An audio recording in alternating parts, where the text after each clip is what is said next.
난 소식아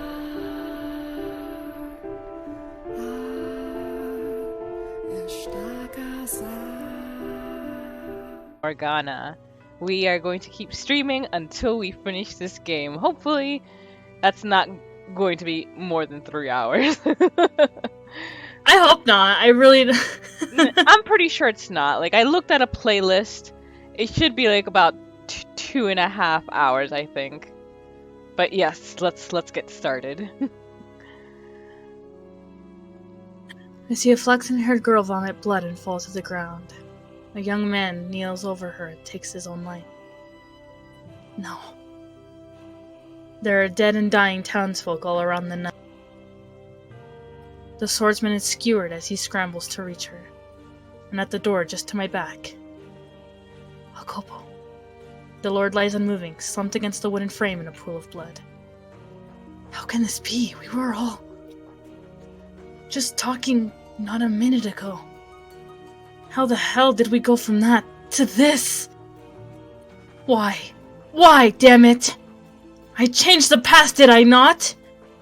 I steered them away from this outcome. I changed. Oh.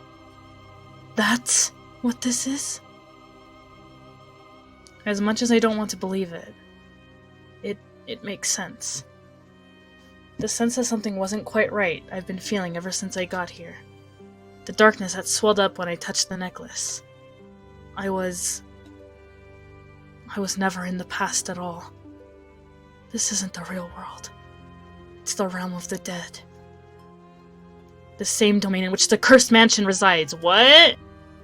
I mean, it does make sense. Like, essentially, there's what he's saying right now is that they're still in the mansion, and I guess this was not an illusion exactly, but it was still some machination with the mansion, not him actually being in the past. Which is why, when I arrived here, something felt off. Because death filled the air. Somewhere deep down, I can sense a similarity between here and the mansion, that gathering place of departed souls. It was never possible for me to travel back in time, to exist and interact with the real past. I was able to summon the darkness because this isn't the real world, merely a reconstruction, a projection of their souls' memories. It was all set in stone long ago. None of the time I spent with any of them was real. Every emotional moment I thought I shared with them was all an illusion. None of my conversations, none of the smiles I managed to get out of them were real. I was never there. I was never present in the past with them. I'm currently sometime off after all that, sometime beyond the era Morgana lived. Beyond the 17th, 18th, 19th centuries. What I spoke of as their next lives was actually their past lives. All three tragedies are history. Immutable, irreversible history. There's nothing to change anymore. What, then, did I fight so hard to achieve? What did I accomplish by warning them of their next lives? By convincing them to take different paths? No, you are not a dog, Michelle. Nothing? Was it all for nothing? Hello, Montblanc. Welcome to the stream. And Sage Trank.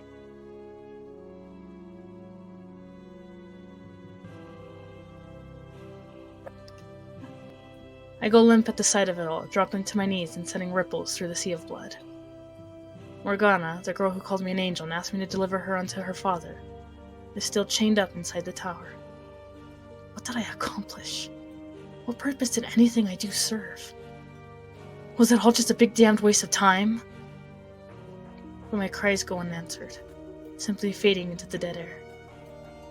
Giselle, who kept me going for so much of this ordeal, is still silent. No, I did accomplish something. It wasn't a waste of time. Everything I did, it wasn't for nothing. I may not have changed the past, and I may not have stopped their tragedies, but I achieved something. I uncovered their stories. I learned the truth of everyone's involvement. You can't take that away from me.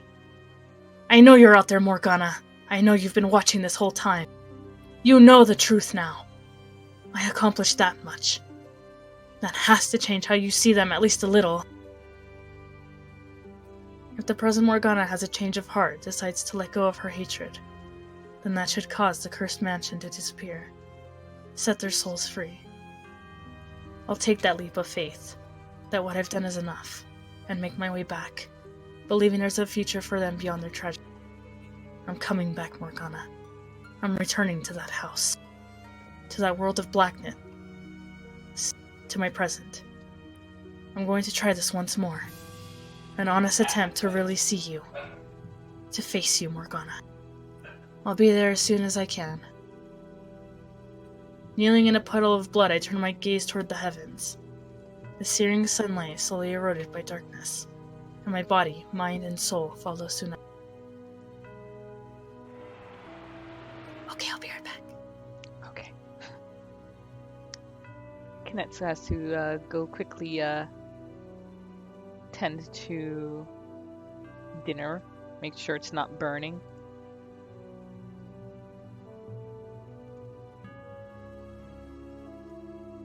I'm guessing everyone in this chat has already seen the end of this. I know Vap looked ahead. But this actually helps a little because it gives me a little time to get in here, more time to get in here.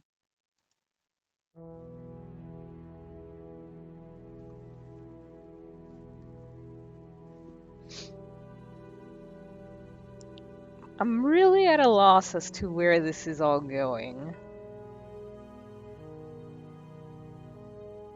While I don't think wouldn't not put it past the devs to give a downer ending, I also don't feel that's where it's gonna go. I don't think it'll go in either extreme of just wrapping everything up in a pretty little bow. But I don't think it's just going to give a completely hopeless ending either. But it's really hard to see how they're going to achieve their goal. Like, the only way I can sort of think that that might happen is if they find some way to return... Because I'm guessing the white-haired girl... This was something I talked to Kinetsu and Moon a while back. I feel the white-haired girl was something that Morgana sort of pulled out of herself so that she would be able to do what she wanted. Because as we have talked before, while justified continuing to nurture that hatred is not something easy to do. For several years, yeah, but to continue doing it for several hundreds of years and to will everything she wanted to go the way it did, that would require you to let go of a lot of your humanity. Like, even if a lot of what she did was sort of, if wanting revenge was justified, it's still not something that would a normal person could do. So I'm feeling that the white-haired girl is, like, sort of her... I hate to say it this way, but her quote-unquote good side, which is the reason why she's as unrealistic as she is, always putting others in front of her. Like, even in the first story when her intention was to kill Mel's father, she still was too easily dissuaded from that. So I feel bringing the white-haired girl and Morgana back together into one person would probably be the only way to go about that, but I'm not really sure how they would do that. Hello, Moon, and yes, exactly that, Vap. Welcome back, Kinetsu. You didn't miss much, Moon.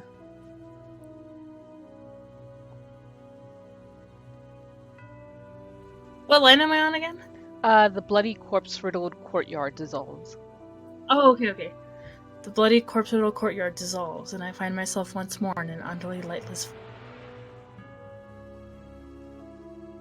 I clench my teeth as hard as I can manage, squeeze my eyes as tight as I can, because that's the only way I can keep the screams back, the tears from spilling down my cheek. Achievement unlocked, Deliverance. Ooh. So we were that close to finishing the chapter? I guess so.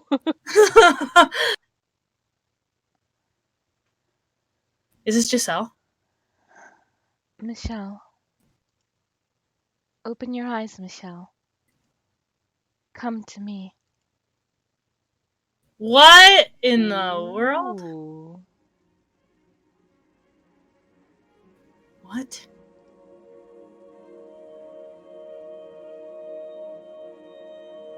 The white-haired girl. We meet What? at last. What? Why is the white-haired girl here? Never mind that. Where am I? I was trying to get back to the mansion. How did I end up here? Do you know who I am? Of course I do. How could I not know who you are? Splendid. But what are you doing here? Why is there a sword in your hands? And why can I not speak? I was able to return to this gathering place of souls thanks to your efforts. Your uncovering of the truth of those events that transpired so many years ago allowed me to remember everything I had forgotten. To remember who I am. Remember who you are. You mean that you're a part of Morgana? Coco, did you see spoilers? I mean, he already said it himself before. Really? Yeah, Michelle said that. Right before we started the entire, quote-unquote past journey. My apologies. Bringing your soul here without any preparation has left you in a bit of a nebulous state. But my heart told me I had to do this now. Though you have no voice, I can feel your presence quite clearly. Oh, Michelle, namesake of the great Archangel Michael, and man of tremendous virtue. I have brought you here to ask for your assistance. I pray you will be able to help me. My request for you is simple. Take this blade, and with it, extinguish my soul. What are you? Extinguish your soul. I realize that it's cruel of me to ask this of you, and for that I deeply apologize. But I want it to be you who sends me off. Could you grant this girl her selfish request? That's not why I sought the truth. Not because I wanted to see anyone extinguished. Because I wanted to set everyone free from the mansion's cursed bonds. Because I wanted to put an end to this cycle of pain and suffering. Because I wanted to save every last person caught in this tragic quagmire.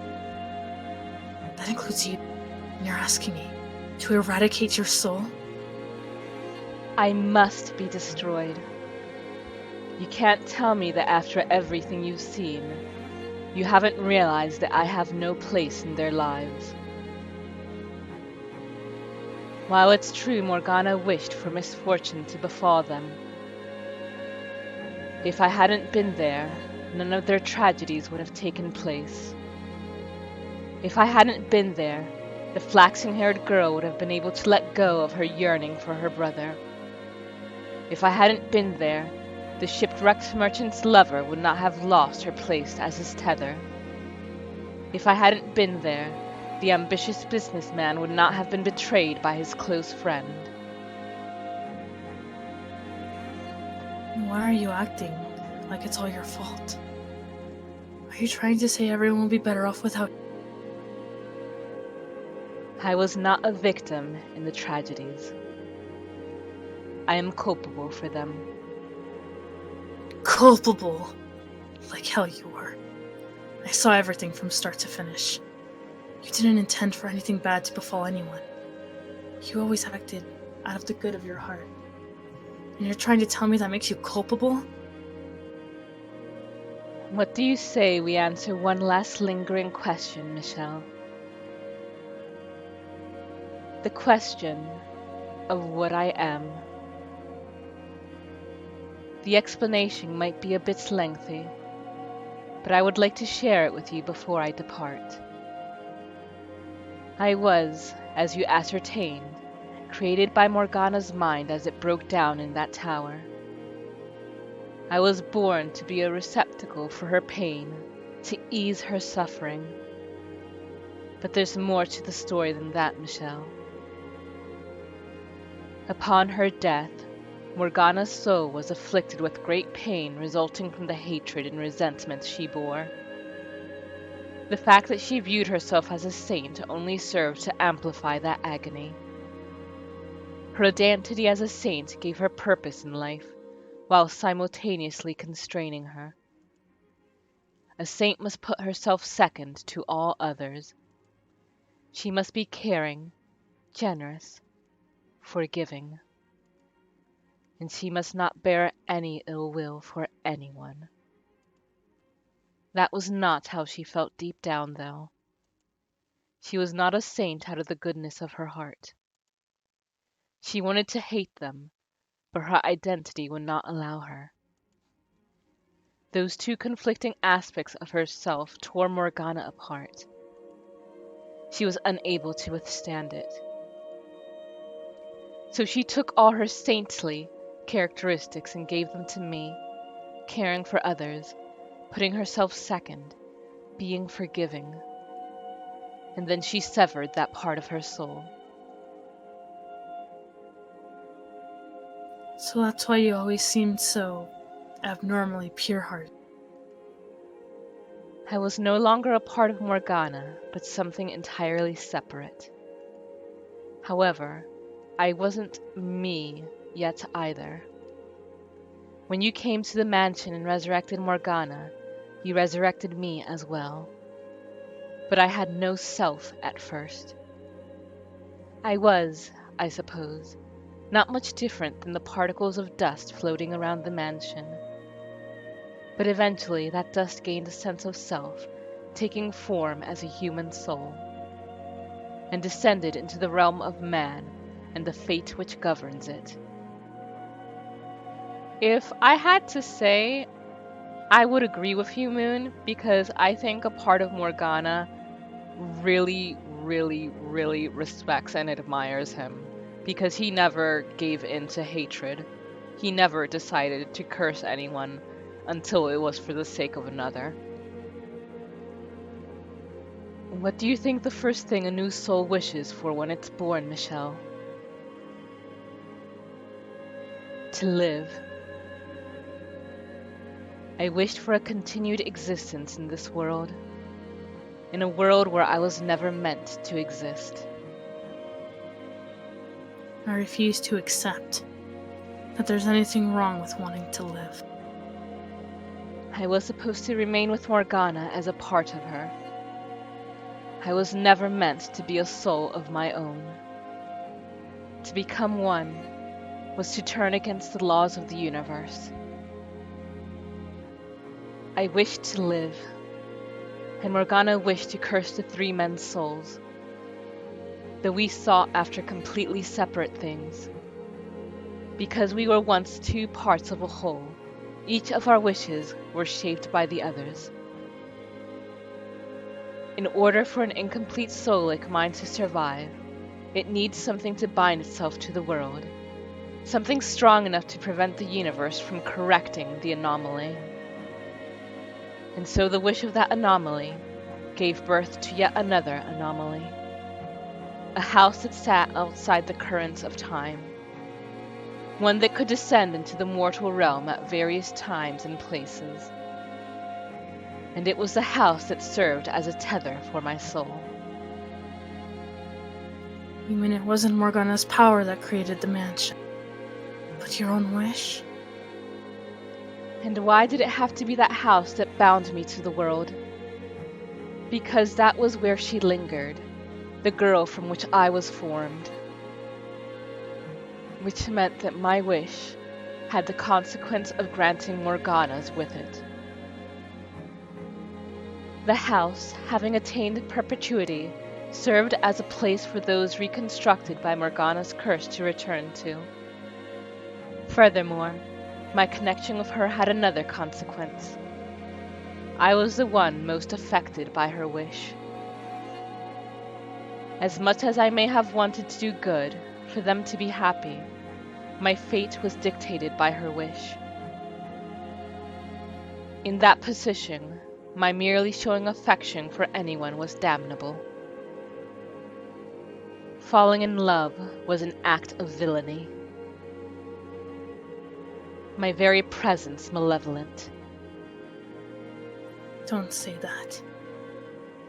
I was the true witch, the true demon child.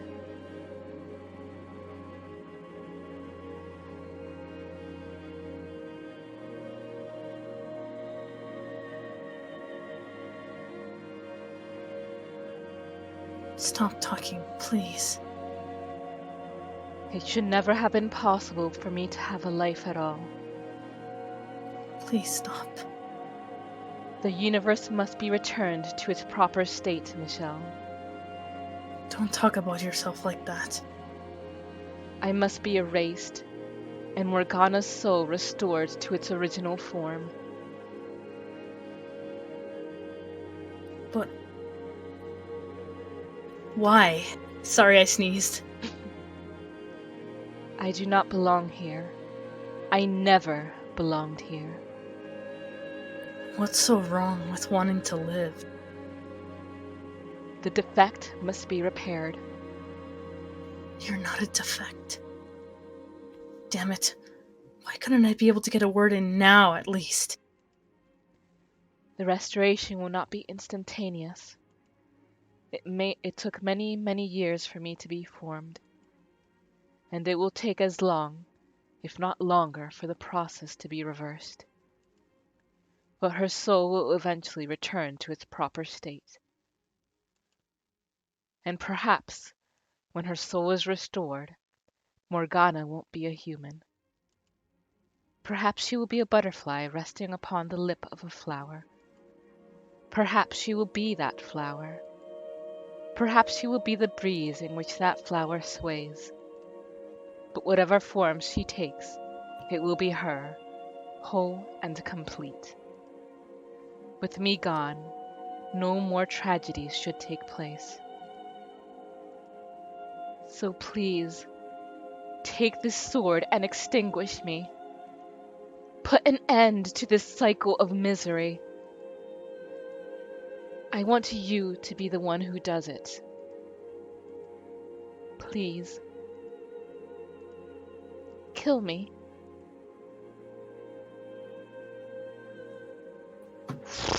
Oof, Why give us a choice?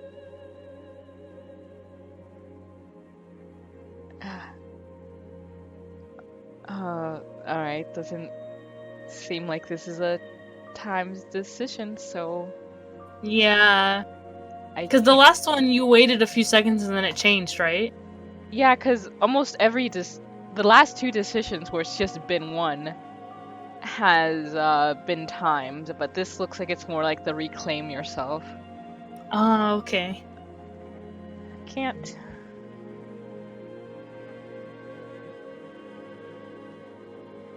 You're asking too much of me. Yes, I want to save Morgana's soul.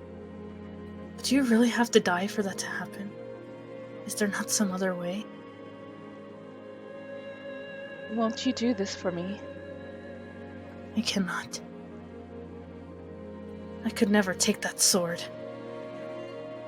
I know it's unfair of me to ask this of you, but I want it to be you. As selfish a request as it may be, I want the curtain drawn on this ersatz life by the man I admire so deeply. You admired me?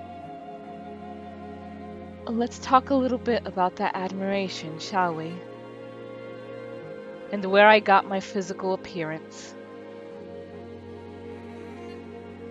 This goes back to when I was a mere particulate matter drifting about the house. Why, I still had no mind of my own at that point. I witnessed everything that took place within the house. And in the moment of your death, Michelle, was I born.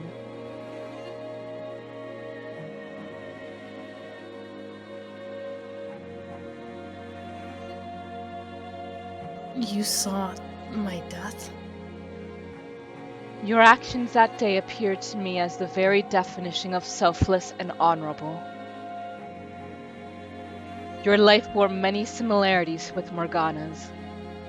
You were both abused, imprisoned, called a witch. But while Morgana sought vengeance, you watched your own mother burn your crucified body, and you wished for release rather than revenge. There's nothing honorable about that. I had just lost all hope for myself. I expect you'll disagree with me, say that it was a sign of your weakness. But that was not how I interpreted it. Self-sacrifice being one of the core characteristics Morgana gave to me, I was deeply moved. You didn't curse those who had wronged you in life.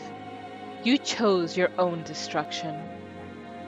And I admire that strength of spirit. That admiration helped to shape my own wish, to determine the form I would take, the name I would have. That's why, whenever I gained a physical body, it was modeled after yours, with snow-white hair and ruby-red eyes. Why my name was always Michelle, after the same angel from whom you took yours. I'm in no way worthy of anyone's admiration. My admiration cost both you and the woman you love a great deal of pain, and for that I apologize. But it also shows just how much I wanted to be like you. I would ask for you, if you would be so kind, to consider this a great favor for a starry-eyed little girl. A girl who, quite literally, idolized you to her very soul. Don't. I couldn't ask for a greater honor How can you tell me that? than to be erased from the world by you, my idol. And then ask me to kill you. Please, Michelle, be the one to send me off.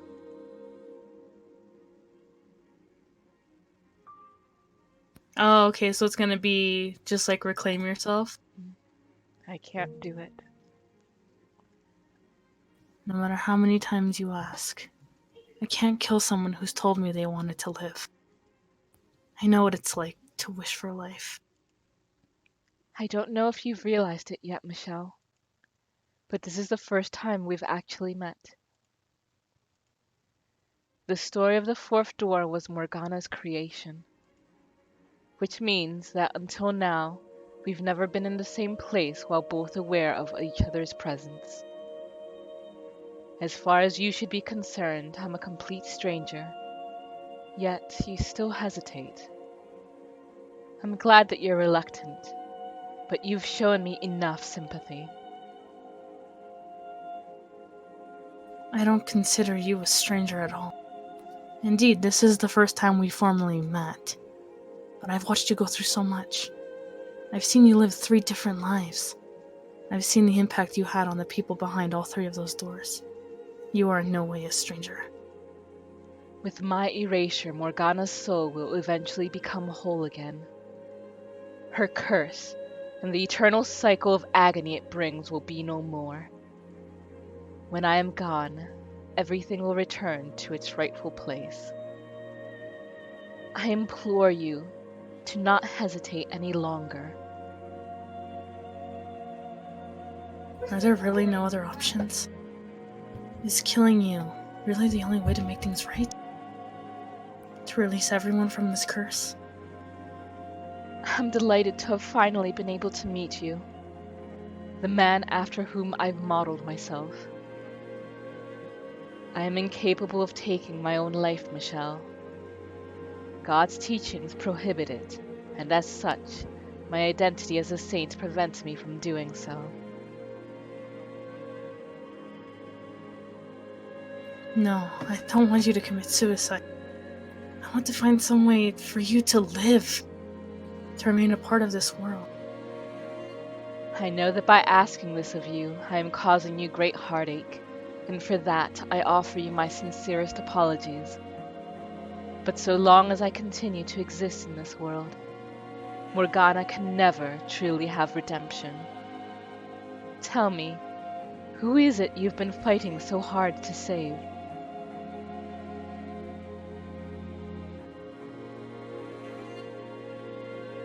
That doesn't mean that I didn't want to save you too. I believed I could save everyone summoned to the mansion. That no one would have to suffer anymore. That there'd be no more tragedies. Michelle, take the sword, please.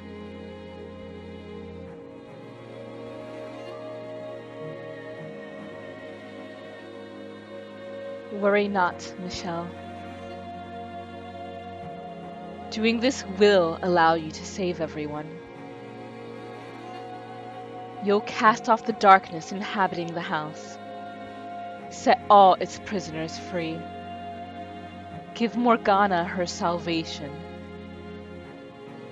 And give me mine as well. Extinguishing my soul will be my salvation. I've had a full, satisfying life, even if every moment of it was rooted in iniquity. I had well beyond my share of happiness. I don't need any more. O Michelle, namesake of the great Archangel Michael and man of tremendous virtue, I ask of you to please draw this cycle of misfortune to an end, to take this blade and deliver everyone from their fates. It must be you, Michelle. You must be the one to do this.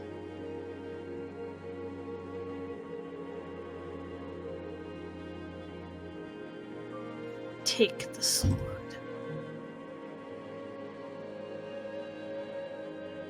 Thank you, Michelle, for having the strength to do what must be done. And I apologize for putting you in such a difficult position. Once my soul has been erased, I will be gone from this world forever. I will not return, not in this form or any other form. I feel no woe in that knowledge, though. I welcome my destruction with the utmost of joy.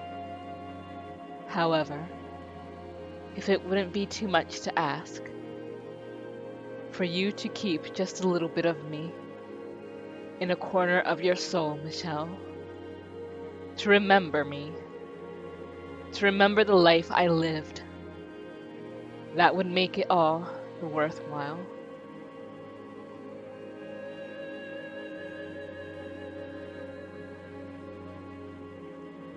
Thank you, Michelle. You may very well be a genuine